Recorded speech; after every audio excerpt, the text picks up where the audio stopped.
Informasi terbaru mengenai kenaikan gaji Bapak Ibu pensiunan PNS, ada satu hal penting yang perlu kita ketahui Bapak Ibu terkait dengan Peraturan Menteri Keuangan terbaru, yang mana ini menjadi satu pertanyaan, apakah Peraturan Menteri Keuangan tersebut menyangkut kenaikan gaji pensiunan pegawai negeri sipil dan para purnawirawan TNI dan Polri.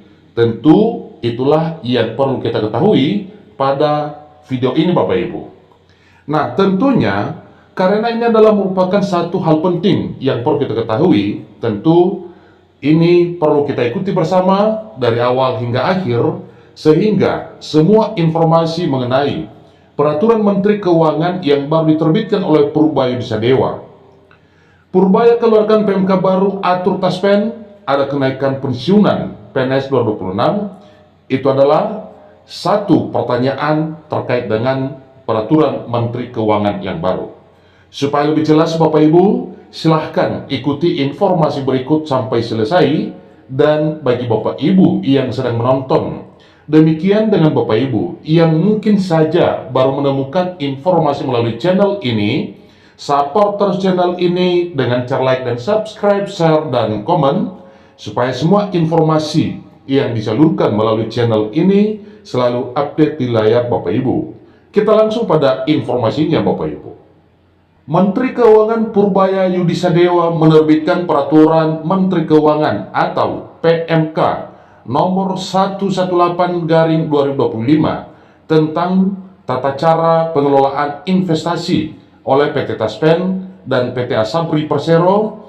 OJK menilai aturan itu bisa mempertegas peran kedua perusahaan sebagai investor institusi domestik. Yang kita ketahui bersama bahwa PT Taspen adalah pengelolaan gaji dan tunjangan Bapak Ibu pensiunan pegawai negeri sipil, dan Asabri adalah pengelolaan dan tata kelola mengenai gaji dan tunjangan para purnawirawan TNI dan Polri. Ini merupakan satu hal yang perlu kita ketahui bersama terkait dengan pertanyaan seputar kenaikan gaji pada tahun 2026. Peraturan Menteri Keuangan nomor 118 tahun 2025 merupakan perubahan atas PMK nomor 66 2021.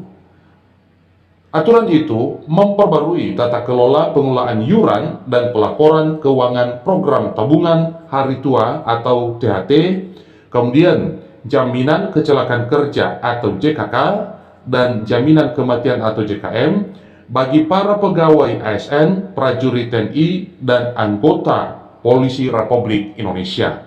Jadi ini satu titik kejelasan mengenai Peraturan Menteri Keuangan yang baru saja terbit, yaitu PMK nomor 118/2025. Ini merupakan perubahan PMK nomor 66/PMK 02/2021 terkait dengan apa yang telah ditegaskan mengenai pembaruan tata kelola pengelolaan iuran dan pelaporan 3 poin penting, yaitu THT atau tabungan hari tua, kemudian jaminan kecelakaan kerja, dan jaminan kematian.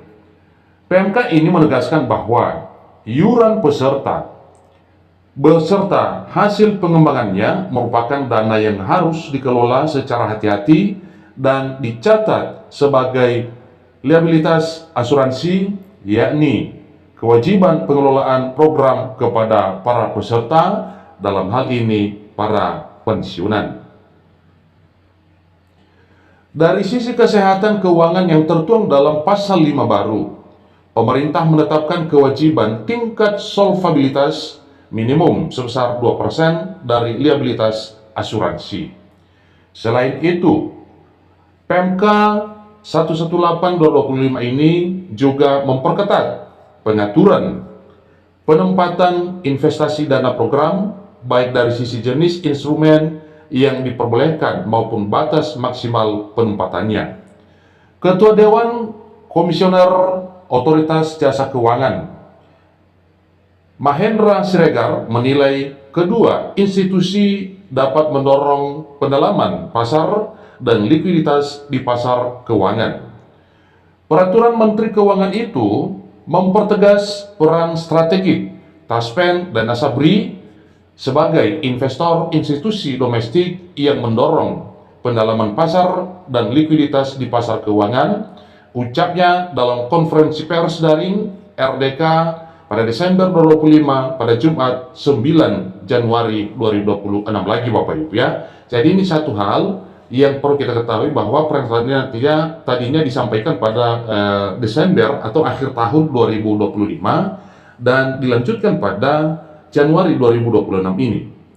Dijelaskan sebab demikian, dia menegaskan OJK mengapresiasi terbitnya Peraturan Menteri Keuangan atau PMK tersebut dalam rangka mendukung upaya pendalaman pasar keuangan untuk mendorong pertumbuhan ekonomi nasional.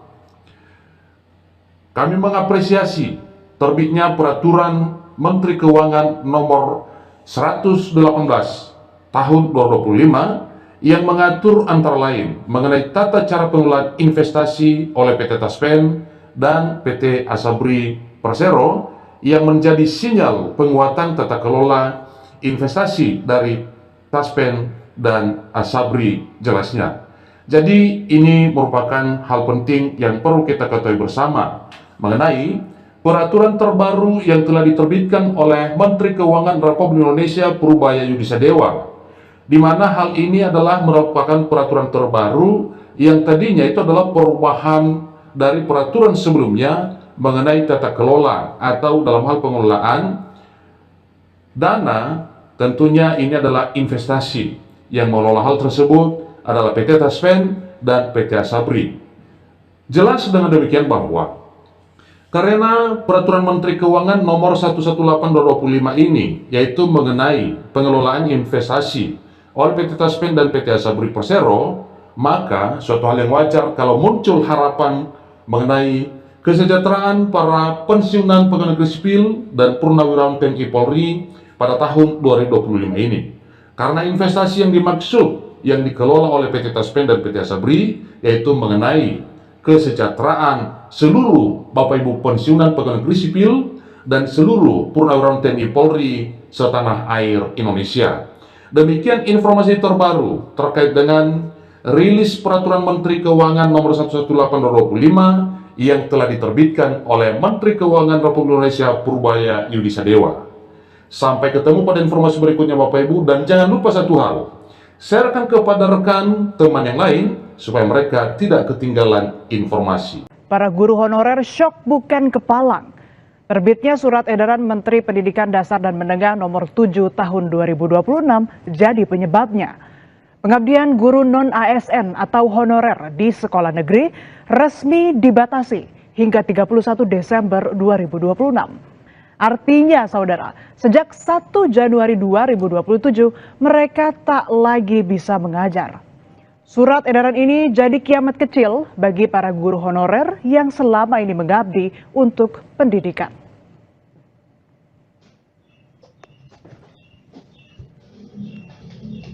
Di tengah pengabdiannya, para guru honorer masih berkutat dengan upah rendah dan nasib yang tidak pasti. Kondisi ekonomi yang jauh dari kata cukup mengiringi langkah mereka. Di Lebak, Banten, Ali Ruyani, guru honorer di SDN 1 Jayasari, Kecamatan Cimarga, Lebak, harus berjuang menuju tempat mengajar. Jarak 30 km dengan medan yang sulit ditempuhnya setiap hari. Selama 14 tahun mengabdi, baru 3 tahun terakhir, Ali menerima honor Rp750.000 per bulan. Sebelumnya, ia hanya digaji Rp250.000. Itu pun kerap dirapel 3 bulan sekali.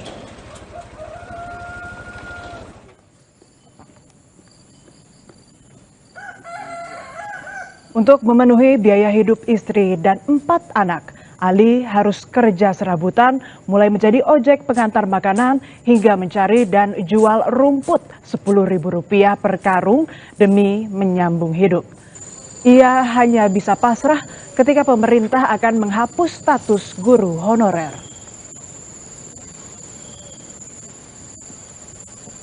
di P3K ataupun PNS gitu ya. Nah, seperti itu besar harapan. Ketika mungkin tidak ada tidak terekrut ataupun tidak lulus, itu mungkin sudah jadi bagian nasib pribadi saya. Kalau khawatir sudah barang pasti, sudah tentu pasti khawatir. Perjuangan sebagai guru honorer juga dijalani Nur Huda Aprianto, 23 tahun. Ia menjalani peran sebagai guru seni di SDN 1 Bojong Banyumas, Jawa Tengah.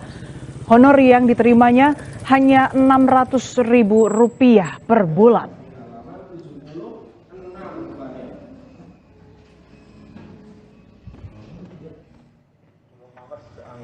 Penghasilan itu harus dibagi untuk biaya kuliah dan membantu perekonomian orang tuanya. Seusai mengajar, Nur Huda berjualan nasi goreng di depan rumah hingga malam hari. Dari usaha kecilnya, ia meraih keuntungan sekitar Rp80.000 per hari. Mungkin ketika kebutuhan mendesak yang membutuhkan uang lumayan banyak, terus kebutuhan sehari-hari juga naik, dan gaji saya tidak mencukupi untuk memenuhi kebutuhan tersebut, sehingga saya harus memutar otak bagaimana caranya tetap bisa bertahan. Di Sragen, Jawa Tengah, status guru honorer sudah 24 tahun disandang Dwi Kristiani Mulyaningsih. Meski demikian, ia tetap setia dan bersemangat memberikan ilmu kepada murid-muridnya di SMP 2 Sragen.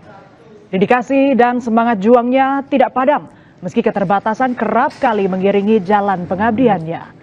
Selama pengabdiannya, Dwi Kristiani dibayar hanya berdasarkan tunjangan profesi guru. Saya mengabdi sudah 24 tahun menjadi guru. Saya punya harapan utama sebagai guru honorer, berharap besar kepada pemerintah untuk segera menetapkan menjadi ASN. Efisiensi yang dicanangkan pemerintah pusat turut pula memunculkan kekhawatiran terhadap keberlanjutan layanan publik di sektor pendidikan. Sejumlah Pemda kesulitan membayar gaji guru honorer. Adanya pemangkasan dana transfer dari pusat ke daerah memicu krisis anggaran di daerah dan berdampak langsung pada nasib guru honorer. Besaran anggaran pendidikan di APBN juga tak kalah jadi sorotan, saudara. Anggaran pendidikan sebesar 758 triliun atau 20% dari total belanja negara turut pula mencantumkan program makan bergizi gratis. Anggaran yang dialokasikan sebesar 223,6 triliun rupiah, setara dengan 29,5% dari total anggaran pendidikan. Penolakan alokasi anggaran itu kemudian kencang dipersoalkan. Reza Sudrajat, seorang guru honorer, mengajukan permohonan uji material kebijakan soal anggaran tersebut ke Mahkamah Konstitusi. Reza menegaskan, ia tidak anti kepada pemberian gizi atau nutrisi bagi masyarakat. Yang disoroti adalah ketika MBG masuk ke dalam pos yang bukan seharusnya, yaitu pos pendidikan. Menurutnya, pencampuran program MBG ke dalam anggaran pendidikan berpotensi mengaburkan makna konstitusional alokasi minimal 20% anggaran pendidikan sebagaimana diatur dalam pasal 31 ayat 4 Undang-Undang Dasar 1945. Namun, tudingan tergerusnya anggaran pendidikan oleh program makan bergizi gratis ini dibantah pemerintah melalui Seskap Teddy Indra Wijaya.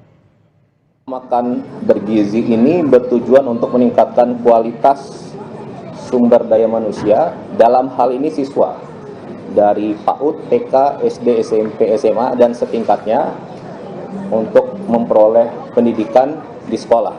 Oke. Kemudian anggaran pendidikan ini sudah disepakati bersama oleh DPR, pemerintah, termasuk Badan Anggaran DPR tahun lalu pada September kalau tidak salah, untuk digunakan di 2026, termasuk isi dan peruntukan dari anggaran pendidikan ini.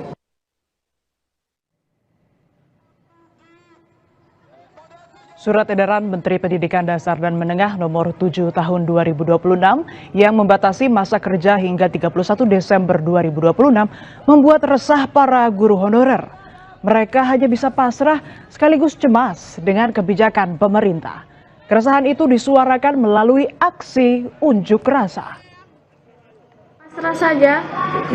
Kita ya untuk sekarang ini jalan saja dulu, Mbak. Jalan dulu. Iya, saya belum tidak tahu ke depannya, kita juga tidak tahu ke depannya yang 31 Desember itu masalah berita itu. Kalau mungkin skemanya tidak ada kebijakan untuk guru honorer ke depannya, maka sekolah-sekolah akan banyak kekurangan guru. Bagaimana ke depannya itu tergantung dari pemerintah saja. Kami hanya menunggu kebijakan dari mana. Siap menerima apa yang diputuskan pemerintah, tapi ya berusaha juga karena kan sekarang ada regulasinya untuk tes P3K, jadi mau masuk itu soalnya kan sudah sertifikasi. Selama ini, saudara, keberadaan guru non-ASN menutup kekurangan tenaga pendidik di sekolah dan menunjang proses pembelajaran.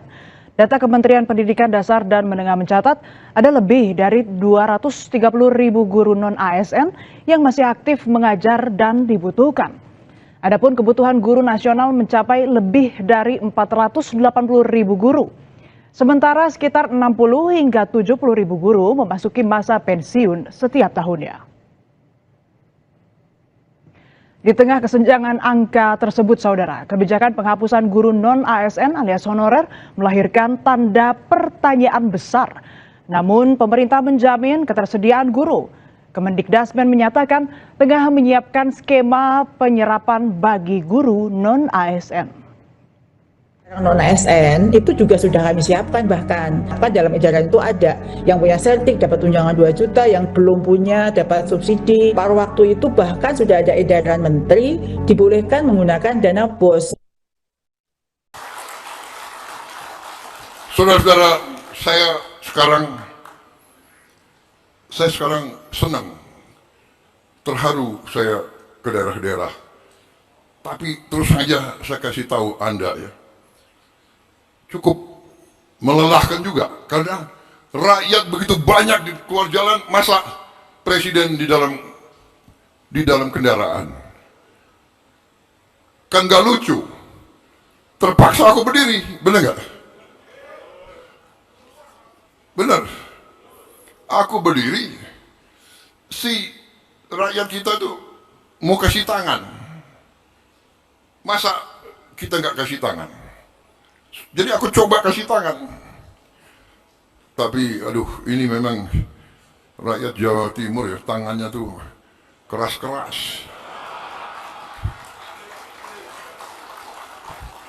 Rupanya Jawa Timur banyak petaninya ya, Bu ya. Hah? Ibu, emak-emaknya juga keras tangannya. Habis 2-3 kali kunjungan, waduh, harus pakai minyak khusus aku. Tapi itulah risiko. Saya bilang mereka tunggu berjam-jam di matahari, ya kan? Ini saya lagi mikir minta Pindad mana itu Pak Profesor Sigit? Ada Sigit? Nggak ada. Coba didesain mobil khusus untuk presiden pakai kaca gitu, yang ada kursi tapi kelihatan aku berdiri gitu loh.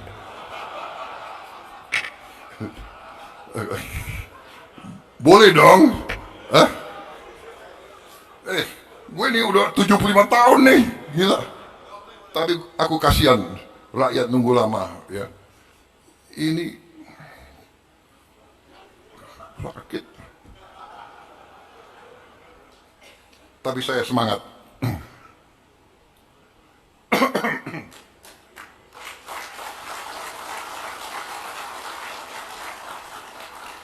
Saya minta izin minum kopi boleh?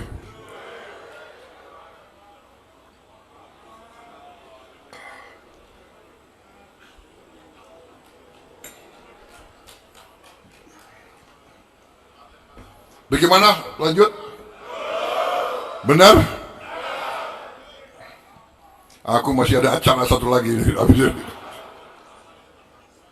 Tapi saudara-saudara, terima kasih. Ya, koperasi nanti akan terbukti menjadi kebanggaan kita semua. Saya terima kasih kepada Menteri Menko Pangan. Semua menteri ini satu tim, ya.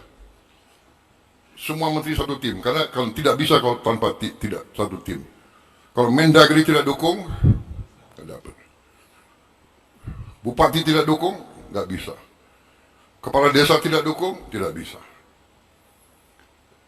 Mendagri, gubernur, semua sampai ke bawah. TNI tidak dukung, tidak bisa. Kapolri tidak dukung, tidak bisa. Ini adalah teamwork. Seluruh tim bekerja. Menteri-menteri, ada yang ngurus legalitas, masalah hukumnya, ada yang ngurus keuangan, ya. Purbaya sekarang populer banget, Purbaya itu. Selama Purbaya bisa senyum, tenang aja, nggak usah kalian khawatir itu.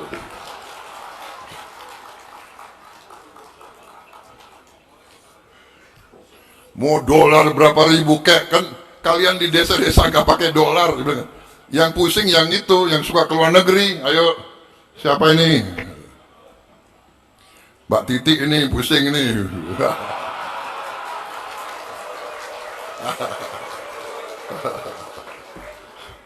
Mana lagi nih yang menteri tapi pengusaha? Coba aku cek ini mana ini. Trenggono! Trenggono! Udah gak keluar negeri? Oh, kau ke pulau-pulau ikan. Oke. Rosan! Tapi enggak, dia udah botak, nggak apa-apa, lu duduk aja lu. Anin lu pusing boleh. Lu pengusaha lu, Kadin. Percaya ekonomi kita kuat, fundamental kita kuat. Orang mau ngomong apa, ya mau apa, Indonesia kuat. Percaya kepada kekuatan kita. Percaya kepada rakyat kita. Semua pemimpin harus bekerja untuk rakyat. Dari partai manapun gak ada urusan. Di semua partai ada patriot, di semua partai ada juga yang brengsek-brengsek. Aku juga sebagai ketua umum Gerindra kapok juga. Gerindra lagi, waduh ini. Baru menang udah kayak begini. Aku pusing ini. Gak ada urusan. Tindak hukum, ya kan? Benar.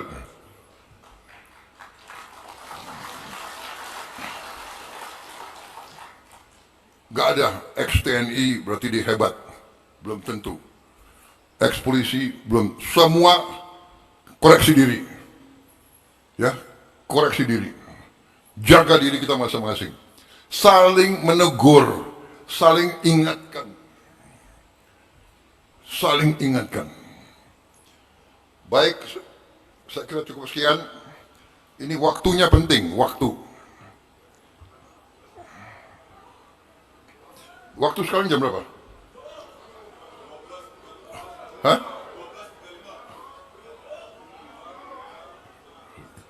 Saya masuk jam berapa ke sini tadi? Hah? Enggak, masuk 11 sama.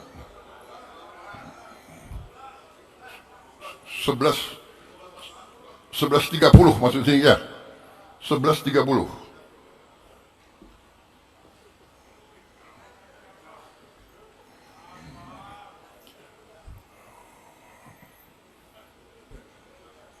Dihitung dulu nih gimana tuh waktunya. Kalau nggak salah, kalau dijumlahin 8 juga nanti. Terima kasih saudara-saudara. Mari kita maju dengan rasa percaya diri.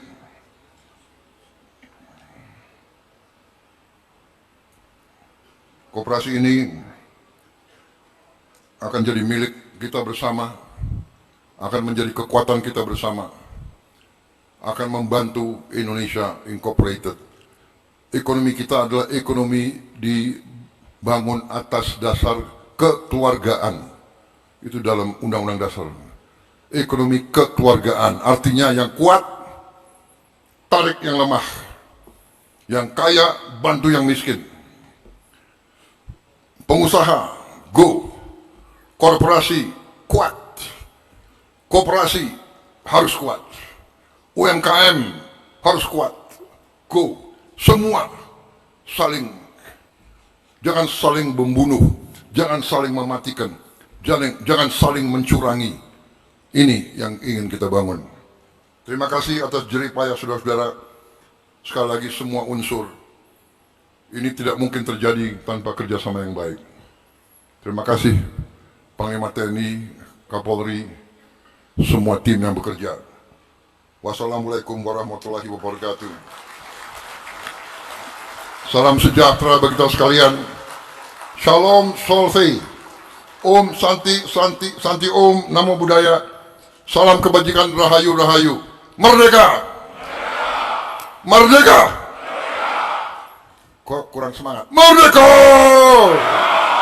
Begitu bangsa yang hebat.